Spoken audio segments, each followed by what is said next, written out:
네, 안녕하십니까. 현대해상 고등군 어린이 종합보험 프로젝트 PT 발표를 진행하게 될 신마케터 이동혁입니다. 자, 우선 개요 랜딩 페이지 스크립트 세팅 순으로 발표 진행하겠습니다. 첫 번째 개요. 상품 소개에 대해 말씀드리자면 2004년 업계 최초로 현대해상에서 어린이 종합보험을 출시했습니다. 해당 상품군에서 현재까지 가장 많은 가입자 수를 유지하고 있습니다.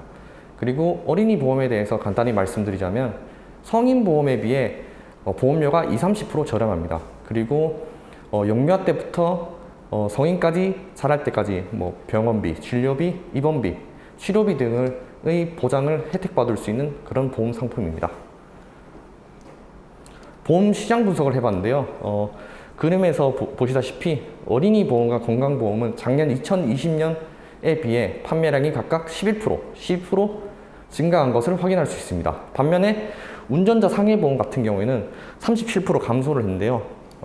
이와 같이 판매량 변화에는 다음과 같은 사회적 배경이 있습니다. 다 아시다시피 바로 코로나19 사태인데요. 이 코로나19 이후로 국민들의 건강에 대한 관심이 상승하다 보니까 병원 진료를 보장해주는 건강보험, 어린이보험과 같은 보험 판매 상승으로 이어지게 됩니다. 그런데 저희는 어쨌든 현재 저출산 시대에 살고 있는데요. 이와 같이 어린이 보험이 판매가 상승한 요인에는 제품 특징에서 그것을 또 하나의 요인을 찾을 수 있습니다. 그것을 이제 보험사 측과 소비자 측으로 나누어서 설명드리자면 이제 보험사 측에서 첫 번째 낮은 위험률인데요. 아무래도 어른에 비해 어린이가 질병에 걸릴 확률이 다분히 낮다 보니까 보험사 입장에서는 손해율을 낮게 가져갈 수 있습니다. 그리고 두 번째, 낮은 계약 해지율인데요.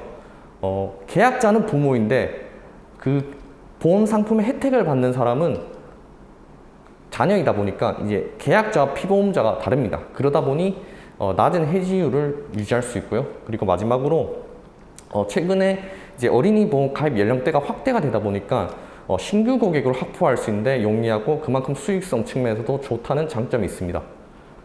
그리고 소비자 측에서는 앞서 언급했다시피 이제 성인 보험보다 보험료가 20~30% 저렴한데 보장 혜택은 더 높고 보장 금액도 더 크고 그리고 이제 자녀가 어릴 때부터 성인이 될 때까지 여러 병원 진료 혜택을 받을 수 있다는 것, 그리고 마찬가지로 이제 가입 연령이 확대된 것에 대해 또 소비자 측은 또 장점으로 생각하고 있습니다. 그러다 보니 이러한 이점 때문에 아까 그 시장 분석에서 살펴봤듯이 그런 판매량이 증가하고 있는 추세입니다.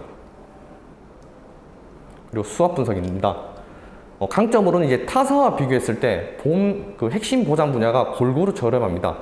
게다가 이제 높은 고객 만족도를 유지하고 우수한 서비스가 핵심이다 보니까 강점으로 가성비가 정말 좋은 어린이 종합보험으로 강점으로 삼을 수 있습니다. 약점은 화면에 보시면 이제 태아 관련이라고 되어 있는데 태아 보험과 어린이 보험은 엄연히 다르긴 하지만 연결되는 부분이 있어서 설명을 드리자면 태아 관련 그 보험료도 타사와 비교했을 때 약간 저렴하긴 하지만 그만큼 보장 금액도 좀 낮다는 것이 약점으로 작용할 수 있습니다. 기회는 코로나19 이후 이제 국민들의 건강 관심이 상승했다는 것, 그리고 위험으로는 아무래도 지금 현재 어린이 보험 시장이 증가하는 추세이다 보니까 타사와의 경쟁 과열 우려가 있습니다. 다음은 상품 포지셔닝. 예비 엄마, 임산부를 말하고요. 그 다음에 이제 영유아, 청소년기 자녀를 둔 30~40세 엄마를 저희 메인 타겟으로 설정했습니다. 페인 포인트는 앞서 제가 강점으로 언급했던 그 가성비가 좋은 어린이 종합보험을 이용해서 이제 보험료 부담은 최소화하고, 그리고 핵심 보장 분야는 골고루 이제 혜택을 받고, 게다가 보험 전문가를 통해 무료 상담을 받을 수 있다는 것, 그리고 이제 아무래도 보험 상품이 무형의 상품이다 보니까 이제 구체적으로 잠재 고객들이 어떤 혜택을 누릴 수 있는지 그런 혜택을 명시해 주는 것입니다. 결론적으로 이제 가성비가 좋고 훌륭한 어린이 보험, 그리고 이제 무료로 진행할 수 있는 보험 상담으로 상품 포지셔닝을 잡았습니다. 다음은 OKR과 KPI.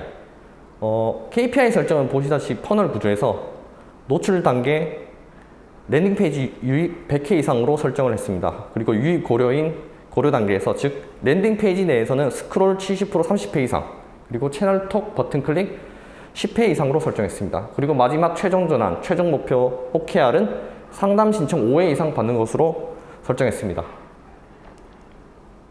두 번째 랜딩 페이지.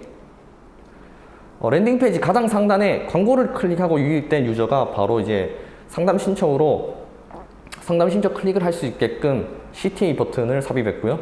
그 다음에 아무래도 보험 상품 같은 경우에는 어느 정도 고려 기간이 요구되기 때문에 그 고려 기간 동안 판단에 도움을 줄 수 있는 실제 상품 후기를 삽입했습니다. 다음은 이제 이 보험 상품으로 하여금 소비자로부터 비춰지길 원하는 그 관점을 친구처럼 편안하게 물어볼 수 있는 그런 보험 상담으로 잡았고요. 그를 이제 보여주는 배너를 넣었습니다. 그리고 다음에는 저희가 타겟으로 삼은 30, 40대 엄마의 상황에 맞는 일러스트와 공감을 유발할 수 있는 그런 카피를 넣었습니다. 그리고 마지막 밑에 한 번 더 상담 신청을 유도할 수 있는 CTA 버튼을 넣었습니다. 세 번째 스크립트 세팅. 스크립트는 간단히 설명드리자면 이제 랜딩 페이지로 유입된 유저들의 데이터를 수집하기 위해 설치를 합니다. 사용 매체는 첫 번째 구글 애즈, 구글 애널리틱스, 페이스북 픽셀. 이 스크립트를 구글 태그 매니저 툴을 이용해서 랜딩 페이지에 심었습니다. 그리고 랜딩 페이지 내에서 발행되길 원하는 이벤트 태그는 첫 번째 스크롤 뎁스 70%, 채널떡 버튼 클릭, 그리고 세 번째 마지막으로 상담 신청 클릭으로 설정했습니다. 이벤트 태그 1번, 2번 같은 경우에는 이제 랜딩 페이지 내에서의 성과를 확인하기 위함이고요. 그리고 마지막으로 상담 신청 버튼 클릭은 실제로 상담 신청 횟수가 얼마인지 확인하기 위함입니다. 보시는 화면은 이제 실제로 구글 태그 매니저를 통해 태그를 세팅한 화면과 실제로 발동이 되는지 여부를 확인한 화면입니다. 네 번째 UTM 매개 변수. UTM 매개 변수도 간단히 말씀드리자면 이제 추적 코드가 삽입된 URL 주소인데요. 다음 화면은 이제 광고 매체별, 캠페인별, 콘텐츠별, 그리고 이제 노출 기기, 즉 PC와 모바일 지면으로 각각 UTM 코드를 달리해서 세팅을 한 화면입니다. 다섯 번째 캠페인 기획. 광고 매체는 이제 페이스북, 인스타그램, 그리고 구글 애드를 선정했습니다. 선정 이후에는 이제 페이스북, 인스타그램 같은 경우에는 제가 이제 주요 타겟으로 잡은 구매력 있는 30, 40대 여성 엄마들이 좀 활성화된 매체고요. 그리고 이제 네이티브 피드 광고의 또 반응률도 좋습니다. 그리고 구글 매체 같은 경우에는 넓은 도달력과 정말 많은 지면을 활용하기 위해서입니다. 캠페인 기획 방향은 이제 페이스북과 인스타그램 같은 경우에는 콘텐츠 A/B 테스팅을 진행하기 위함이고요. 구글 애즈는 이제 노출 기기, PC와 모바일로 나눠서 테스팅 진행할 것입니다. 콘텐츠 기획. 인스타그램, 페이스북은 이제 콘텐츠 A와 B로 나눠서 진행을 했는데요. 콘텐츠 A는 이제 가성비를 강조한 것이고, 콘텐츠 B는 어떤 혜택을 이 보험 상품을 통해 받을 수 있는지를 명시하고 또 무료 상담을 할 수 있다는 것에 소구점을 맞췄습니다. 1 예산은 15,000원이고요. 아무래도 신규 그 광고이다 보니 최대한 트래픽을 유입할 수 있는 캠페인 목표를 정했습니다. 그리고 구글 애즈인데요.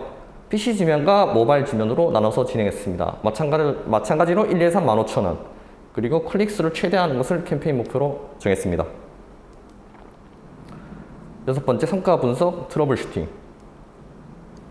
보시는 화면은 페이스북, 인스타그램 이제 광고 성과 지표입니다.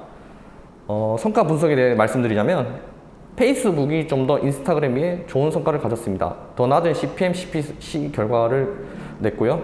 그리고 페이스북 지면을 통해 유입된 유저들의 평균 세션 시간이 월등히 높았습니다. 근데 콘텐츠 A안보다 B안으로 이제 유입된 유저들의 전환율이 더 높았습니다. 그리고 실제 최종 목표인 상담 신청 3회 달성했습니다.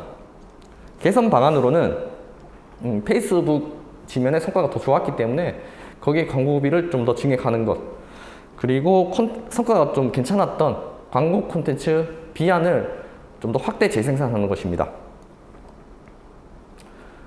트러블 슈팅에 대해서 말씀드리자면 이제 광고 콘텐츠 B안이 성과가 좋았기 때문에 영상이나 카드 뉴스의 형태로 그 광고 콘텐츠 B안의 그 핵심 메시지를 기반으로 광고 이용과 소재를 이제 다양화하는 것입니다.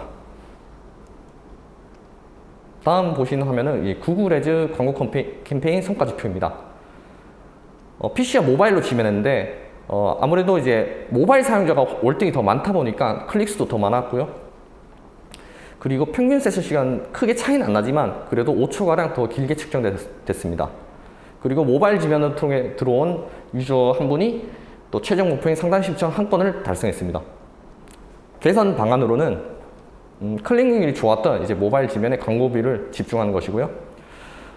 그리고 페이스북 지면과 비교했을 때 유의미한 전환인 스크롤 뎁스 70%, 그리고 채널도 버튼 클릭, 그리고 평균 세션 시간이 좀 성과가 미비했습니다. 이것을 개선하기 위해 이제 랜딩 페이지를 좀 개선하는 작업이 필요합니다. 랜딩 페이지 구성 내용을 수정을 해야 되는데요. 앞서 랜딩 페이지 도입부에 사례나 후기가 있었는데 더 많은 사례와 후기를 더 추가를 해서 평균 세션 시간을 늘리는 것, 그리고 좀 유입된 잠재 고객으로부터 그 타겟군에 좀 설득력 있는 그 카피와 배너를 좀 구성을 해야 됩니다. 마지막 총평입니다. 앞서 언급했던 목표와 성과를 이제 비교해 볼 건데요. 노출 목표로 삼았던 랜딩 페이지 유입은 실제 158회 달성했습니다. 그 다음 유입과 고려 단계에서 목표로 삼았던 스크롤 뎁스 70%와 채널 톱 버튼 클릭은 실제 목표보다 성과가 좀 조조하게 나타났습니다. 그리고 마지막 최종 목표인 상단 신청 5회 이상은 실제 성과 4회 기록했습니다. 마지막으로 최종 결론과 개선점 말씀드리겠습니다. 첫 번째, 이제 마케팅 전략 개혁 시 정말 철저한 사전 조사가 요구됩니다. 그리고 두 번째, 저희가 설정한 타겟에게 어린이 보험 상품을 굳이 왜 필요하고 지금 왜 이것을 구매해야 되는지에 대한 특정 상황 제시가 많이 부족했습니다. 그렇기 때문에 다음에는 이제 페르소나를 좀 더 구체적으로 정의하고 그런 특정 상황을 묘사하는 것이 필요합니다. 다음 세 번째, 최종 목표인 이제 무료 상담 전환 증가를 위해 프로모션을 진행하고 활용해야 됩니다. 네 번째, 아까도 말씀드렸다시피 모바일 사용자가 워낙 많다 보니까 그 사용자들에게 맞는 랜딩 페이지를 좀 구성하고 최적화해야 됩니다. 다섯 번째, 광고 매치와 랜딩 페이지에서의 성과를 퍼널 기준으로 이제 퍼널 각 단계마다 문제점을 파악하고 개선점을 도출해야 됩니다. 마지막 여섯 번째, 이제 시장, 상품, 타겟 분석을 이제 기반으로 여러 가설을 세워서 꾸준히 테스팅하면서 어떤 광고나 매체가 성과가 좋은지를 확인해야 됩니다. 네, 이상으로 PT 발표 마치겠습니다. 감사합니다.